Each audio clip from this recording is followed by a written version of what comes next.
저는 이 죽음하고 조금 연관이 있습니다. 어떤 연관이 있냐면은 제가 마지막에 뵈러 가면은 일주일 안으로 돌아가십니다. 무서운 이야기죠? 예, 성도님들한테 해당되는 건 아니고 저희 가족들한테는 해당되는 이야기입니다. 저희 큰 이모부가 그러셨고요. 제가 마지막으로 본 사람이었습니다. 제가 교역자가 된 이후에. 그리고 나서 저희 고모가 그랬고요. 최근에 이제 저희 할머니께서 돌아가셨는데 저는 이제 갈 때 조금 두려웠습니다. 그래서 저희 어머니한테 전화를 했죠. 내가 가면 일찍 돌아가실 것 같은데 라고 이야기를 했는데, 제가 뵙고 나서 일주일 안에 건강하셨는데 잘 돌아다니셨는데 돌아가셨습니다. 얼마 전 저는 그렇게 좀 죽음하고 좀 연관이 좀 있는 것 같습니다. 그렇다고 이제 인종이 아까웠다고 저를 막 한 방에 주님께 가겠다고 저를 부르고 뭐 그러시면 안 됩니다. 네. 얼마 전 한 성도님의 장례가 우리 교회 주관으로 있었습니다. 그분의 입관 예배를 위해서 장례식장으로 향하는 차 안에서 있었던 일입니다. 제 차에는 조문을 위해 권사님들이 좀 많이 타셨습니다. 장례식장으로 향하는 차 안은 주로 고인에 대한 기억이나 추억을 나누기 마련입니다. 그날도 이 차 안에서는 고인에 대한 기억과 추억을 이야기하는 대화가 오고 갔습니다. 그러다가 문득 장수사진 이야기가 나왔습니다. 여러분, 장수사진이 다들 뭔지 아시죠? 네, 요즘에는 영정사진이라 부르지 않고 장수사진이라 부른답니다. 죽음을 준비하는 무거운 사진이 아니라 건강하게 오래오래 사시라는 축복의 마음을 담기 때문이라고 이야기합니다. 아무튼 그 장수사진을 요즘은 일찍 찍더라, 그래 누가 또 찍었다더라, 나도 찍어달라, 뭐 이런 이야기가 오고 갔습니다.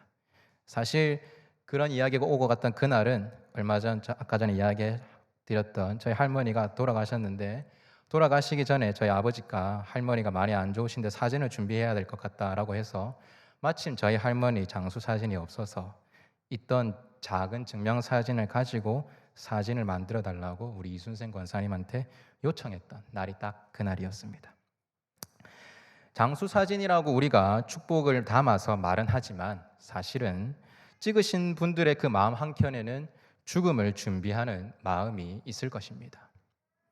다른 성도의 이별을 위로하는 길 위에서 차 안에 계시는 우리 권사님들은 솔직하게 이야기하면 자신에게도 올 그 죽음이라는 것을 서로 미리 웃으면서 그렇게 담담하게 준비하고 계신 것을 저는 운전을 하면서 들으면서 혼자 느낄 수 있었습니다. 오늘 우리가 함께 살펴볼 이 시편 90편은 시편 150편 전체 중에서 유일하게 하나님의 사람 모세의 기도라는 표제를 달고 있는 독특한 시편입니다. 모세가 이 시를 지었던 역사적인 배경은 참혹했습니다.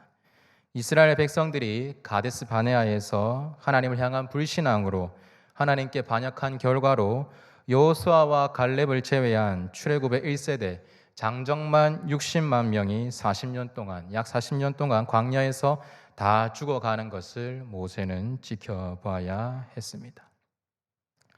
매일 아침 눈을 뜨면 수십, 어쩌면 수백 명의 동족을 모래 구덩이에 묻어야 했던 그야말로 죽음의 행진입니다.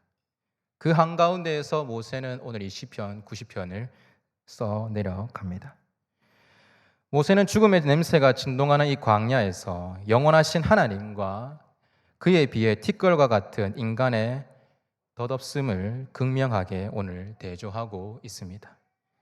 오늘 이 시간 본문을 통해서 유한한 우리의 인생을 다시 한 번 더 조명해보고 언제 다가올지 모르는 우리의 죽음을 어떻게 준비할 것인지, 그리고 다가오는 여름 사역을 통하여서, 이미 진행된 여름 사역을 통하여서 우리의 다음 세대에게 어떤 영적인 유산을 우리가 물려주어야 할지를 우리가 함께 나누고자 합니다.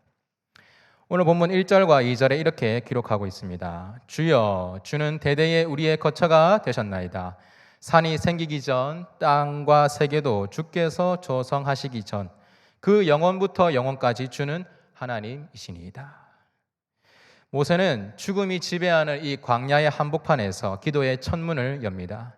그는 하나님을 우리의 거처라고 부르고 있습니다. 여기서 이 거처라고 번역된 히브리어 마온이라는 단어는 거친 야생에서 폭풍우와 맹수의 위협을 피해 숨을 수 있는 완벽하게 안전한 피난처, 안식처를 의미합니다. 한번 생각해 보십시오. 이스라엘 백성들은 40년 동안 정처 없이 장막을 치고 접으면서 또 돌아다녔던 나그네들이었습니다. 그들에게는 다윗의 시대처럼 어떤 화려한 예루살렘 성전도 견고한 성벽도 없었습니다.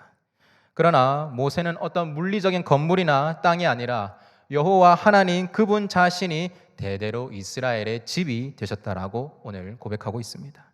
그리고 2절에서는 그 하나님의 영원함을 노래하고 있습니다. 산과 땅 그리고 온 우주가 탄생하기도 전부터 아니 이 세상의 모든 것이 소멸한 후에도 하나님은 존재하신다라고 이야기를 하고 있는 것입니다. 조성하시기 전이라는 이 단어는 원어로 산모가 해산의 고통을 겪으며 아기를 낳는 출생의 의미를 담고 있습니다. 거대한 산맥과 우주조차도 하나님의 주권적인 창조의 산물에 불과하며 오직 하나님만이 영원 전부터 영원의 미래까지 홀로 자존하시는 창조주이심을 오늘 모세는 먼저 선포하고 있습니다. 그리고 이 영원하신 하나님에 대한 찬양은 곧바로 산산이 부서지기 쉬운 인간의 비참함으로 시선을 옮기고 있습니다. 3절과 4절 우리 함께 다 같이 한번 읽어보겠습니다. 시작. 주께서 사람을 티끌로 돌아가게 하시고 말씀하시기를 너희 인생들은 돌아가라 하셨사오니 주의 목전에는 천년이 지나간 어제 같으며 밤의 한순간 같을 뿐임이니이다. 아멘. 3절에서 하나님은 사람을 티끌로 돌아가게 하십니다.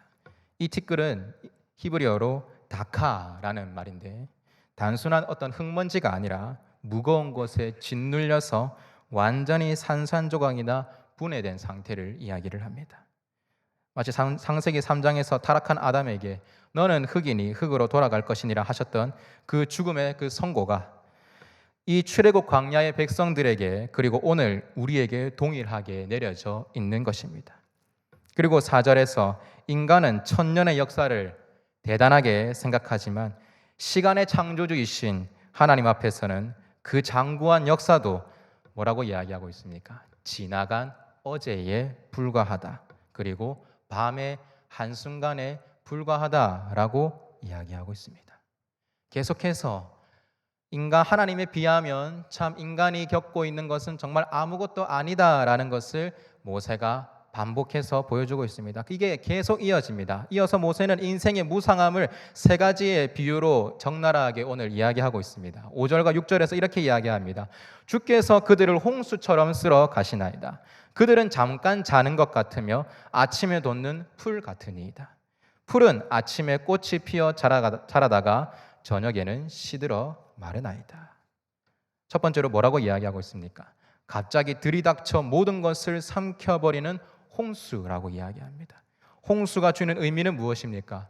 죽음은 우리가 통제할 수 없다라는 것입니다. 그냥 오면 휩쓸려 가는 것이죠. 둘째는 잠에서 깨면 희미해지는 인생의 한순간의 꿈과 같다라는 것을 이야기를 합니다. 세 번째는 풀입니다. 그런데 이게 어떤 풀입니까? 광야에 뜨거운 동풍이 불면 아침에 싱싱하게 막 자라났다가도 피어났다가도 저녁이면 형체도 없이 바스라지는 들풀과 같다라고 이야기를 하고 있습니다. 죽음 앞에서 인생의 연약함과 인생의 덧없음이 얼마나 적나라한지를 모세가 이야기하고 있습니다. 그러면서 모세는 인간이 왜 이토록 허무하게 죽어가는지를 묻습니다.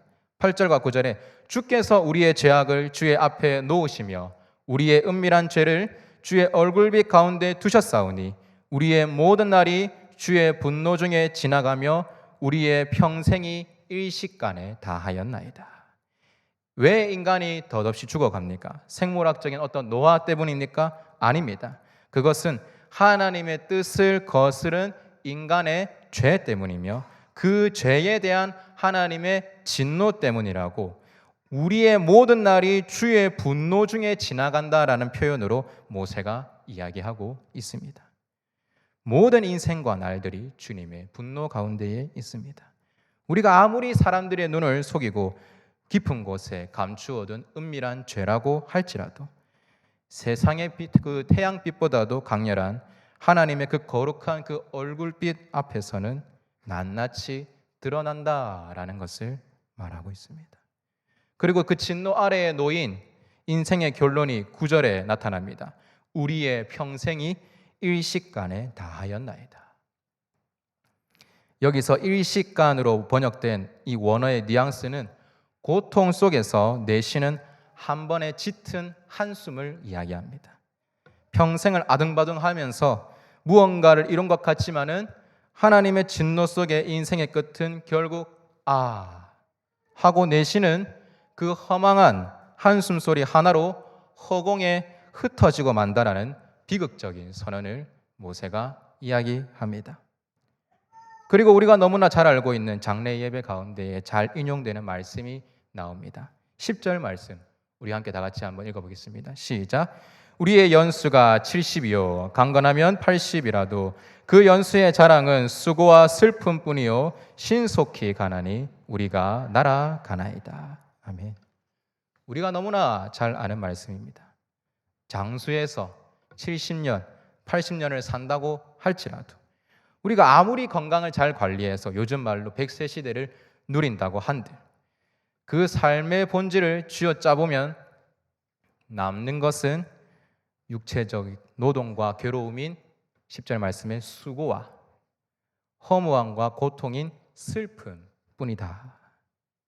종교개혁자 칼빈은 이 구절을 해석하면서 인간이 이 짧고도 고단한 이 생애조차도 경건을 쌓기보다는 자신의 정욕을 위해 낭비한다고 탄식하기도 했습니다. 그러나 성도 여러분, 성경은 결코 우리를 허무함 속에 내버려 두지 않습니다. 허무함 가운데에 있던 이 모세의 기도는 12절에서 새로운 전환점을 맞이하게 됩니다. 우리 12절과 13절 함께 다 같이 한번 읽어보겠습니다. 시작. 우리에게 우리 날 계수함을 가르치사 지혜로운 마음을 얻게 하소서. 여호와여 돌아오소서. 언제까지니까 주의 종들을 불쌍히 여기소서. 아멘. 죽음의 필연성과 하나님의 진노를 직시한 모세가 구하는 것은 세상의 어떤 부귀 영화나 장수하게 해달라는 기도가 아니었습니다. 어쨌거나 건강하게, 조금 더 부하게, 조금 더 건강하게 더 잘 살게 해달라는 기도가 아니었습니다. 그가 구한 단 하나의 은혜는 나의 날수를 계수하는 지혜였습니다. 날수를 계수하는 지혜가 무엇입니까? 내 인생이 무한하지 않음을 깨닫고 나에게 허락된 짧고 유한한 이 시간을 영원하신 하나님을 경외하는 데에 사용하는 지혜입니다. 모세는 이 지혜를 안고 13절에서 여호와여 돌아오소서 주의 종도를 불쌍히 여기소서라고 하면서 언약의 회복을 부르짖고 있습니다. 이것은 가데스 바네아에서 불신앙으로 진멸당할 위기에 처한 이스라엘을 품에 안고 하나님의 성품에 기대어 드렸던 모세의 필사적인 중보의 기도입니다. 어떤 하나님의 성품에 기대고 있습니까? 14절과 15절에 아침에 주의 인자로 우리를 만족해 하사 우리 평생에 즐겁고 기쁘게 하소서. 우리를 공곡해 하신 날수대로와 우리의 화를 당한 연수대로 기쁘게 하소서. 모세는 길고 어두웠던 그 광야의 밤, 죽음이 짙은 진노의 밤이 지나가고 은혜의 아침이 밝아오기를 구합니다. 그 아침을 여는 것은 하나님의 어떤 성품입니까? 하나님의 변함없는 언약적인 사랑, 바로 인자하심, 헤세드입니다. 하나님의 인자하심만이 우리를 만족하게 하시며 우리를 즐겁게 할 수 있음을 알고 모세가 하나님 앞에 간구하고 있는 것입니다. 본문을 마치면서 이 말씀이 2026년을 오늘을 살아가는 우리와 또 우리 교회에 어떻게 적용되어야 할지를 두 가지로 나누어서 여러분과 함께 나누고자 합니다. 첫 번째로는 죽음을 기억하고 오늘을 영혼과 연결하십시오. 죽음을 준비한다라는 것은 어떤 염세주의에 빠져서 남은 생을 대충 살겠다라는 뜻이 결코 아닙니다. 오히려 죽음이라는 확실한 그 종착역을 우리가 기억할 때에, 그 마지막을 기억할 때에 역설적으로 우리는 오늘 하루를 가장 가치 있고 치열하게 살아낼 수 있습니다. 그렇기 때문에 우리가 그 사람의 가치 있는 것을 우리가 묻기 위해서 뭐라고 이야기합니까? 당장 내일 죽으면 무엇을 할래? 라고 질문하는 것이지 않겠습니까? 이것이 바로 모세가 말한 나를 계수하는 지혜입니다. 우리의 죽음은 언제 어떤 방식으로 찾아올지 아무도 모릅니다. 병상에서 조용히 눈을 감을 수도 있겠지만은 아침에 평범하게 출근했다가 예기치 않은 사고나 어떤 질환으로 오늘 저녁 내 인생이 끝날 수도 있습니다. 이것이 팩트이고 사실입니다. 그렇다면 다가올 죽음을 우리는 어떻게 준비해야 하겠습니까? 통장에 잔고를 계속해서 늘려놓거나 미리 유언장을 써놓는 것도 다음 나의 자녀를 위해서 필요할 수도 있겠지요. 그러나 성경이 말하는 가장 완벽한 죽음의 준비는 나의 유한함을 인정하고 예수 그리스도의 십자가의 은혜 안에 거하는 것입니다. 칼빈이 이렇게 지적하고 있습니다. 우리의 힘으로는 이 사망의 권세와 하나님의 공의로운 진노를 피할 길이 없습니다. 그래서 죄 없으신 예수 그리스도께서 십자가에 달려 하나님의 진노의 잔을 대신 마셨습니다. 그래서 죽음을 두려워하지 않는 유일한 비결은 영원한 피난처 되신 그 예수 그리스도의 은혜 안에 오늘 내가 거하는 것뿐, 내가 구원받은 하나님의 자녀라는 것을 날마다 기억하는 것, 사망에서 생명으로 옮겨진 택함받은 백성이라는 사실을 기억하는 것입니다. 그리고 모세는 시편 90편의 마지막을 이렇게 장식하고 있습니다. 우리 17절 말씀 함께 다 같이 한번 읽어보겠습니다. 시작. 주 우리 하나님의 은총을 우리에게 내리게 하사 우리의 손이 행한 일을 우리에게 경고하게 하소서. 우리의 손이 행한 일을 경고하게 하소서. 아멘. 모세는 죽음을 이야기하다가 결론에 이르러서 우리의 손이 행한 일을 경고하게 해달라고 기도하고 있습니다. 이게 무슨 말입니까? 우리의 인생이 들풀 같고 한숨같이 그렇게 허망한데 우리가 이 땅에서야 하는 일이 무슨 소용이 있겠습니까? 그러나 17절의 앞부분을 한번 보십시오. 하나님의 은총이 우리에게 내리게 하사. 하나님의 은총이 우리에게 내릴 때에 비로소 우리의 수고가 의미를 가진다라는 것을 이야기하는 것입니다. 죽음을 지혜롭게 준비하는 사람은 현실을 도피하지 않습니다. 오히려 오늘 내가 가정에서 설거지하는 손길, 직장에서 컴퓨터를 만지면서 일하는 수고, 거래처 사람을 만나 정직하게 사업하는 그 평범한 일상의 노동 속에서 하나님의 은혜를 구합니다. 순간 속에 영원하신 하나님의 통치가 개입할 때에 기억합시다. 썩어질 육체가 행한 나의 평범한 이 오늘의 하루는 영원한 하나님의 나라를 세우는 거룩한 벽돌로 변화가 되어서 영원히 무너지지 않는 견고한 가치를 지니게 될 줄 믿습니다. 매 순간을 마지막인 것처럼, 그러나 그 마지막이 끝이 아니라 영원에 닿아 있다라는 것을 여러분 믿으시면서 오늘을 충성스럽게 살아가시기를 바랍니다. 이것이 십자가 안에서 죽음을 준비하는 성도의 참된 삶인 줄 믿습니다. 두 번째는 다음 세대에게 영원한 유산을 전해 주시길 바랍니다. 여름에 뜨거운 열기 속에 오늘도 참 너무 덥습니다. 우리 교회는 이미 교회학교 여름 성경학교가 시작이 되었고 또 중고등부, 청년부 여름 수련회를 또 앞두고 있습니다. 초등 2부 여름 성경학교도 있고 이번 주에는 유치부 또 성경학교도 시작이 되었습니다. 우리가 이 여름 다음 세대 아이들에게 무엇을 우리가 가르칠 수 있겠습니까? 지금 우리 아이들이 살아가는 세상은 끊임없이 너희는 무한한 가능성이 있다, 할 수 있다, 실력을 쌓고 좋은 대학에 가서 남들보다 더 높이 올라가라, 이 땅에서의 쾌락과 성공이 전부다라고 세상은 계속해서 이야기하고 있습니다. 여기서 잘 살아야지 라고 이야기를 합니다. 스마트폰과 릴스, 유튜브, 쇼츠, 화려한 스크린 속에서 아이들은 영혼에 대한 감각을 완전히 상실한 채 순간의 자극에만 반응하면서 아까운 시간들을 흘려보내고 있습니다. 이건 아이들뿐만이 아니라 우리도 마찬가지입니다. 영혼이라는 것을 우리는 잊고 살아가고 있습니다. 그러나 오늘 모세의 기도를 통하여서 우리는 아이들에게 완전히 다른 가르침을 제시해야 하는 줄 믿습니다.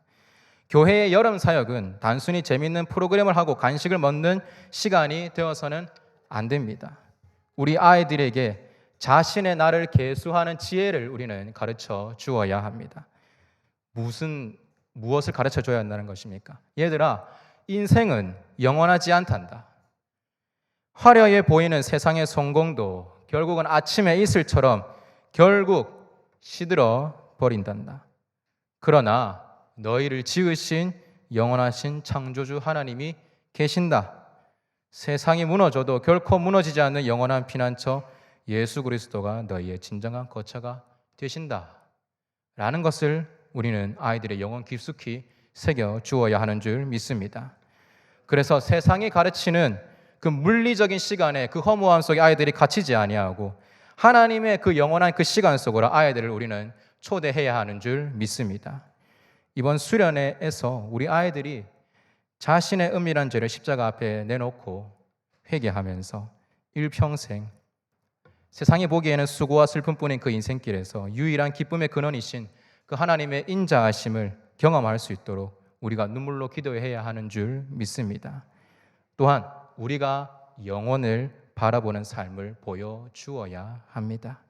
그렇게 할 때에 우리 아이들도 덧없는 세상에 휩쓸리지 아니하고 세상 속에서 흔들림 없이 자신의 손이 행하는 일을 통해서 하나님의 나라를 굳건히 세워가는 믿음의 자녀들로 자라날 줄 믿습니다.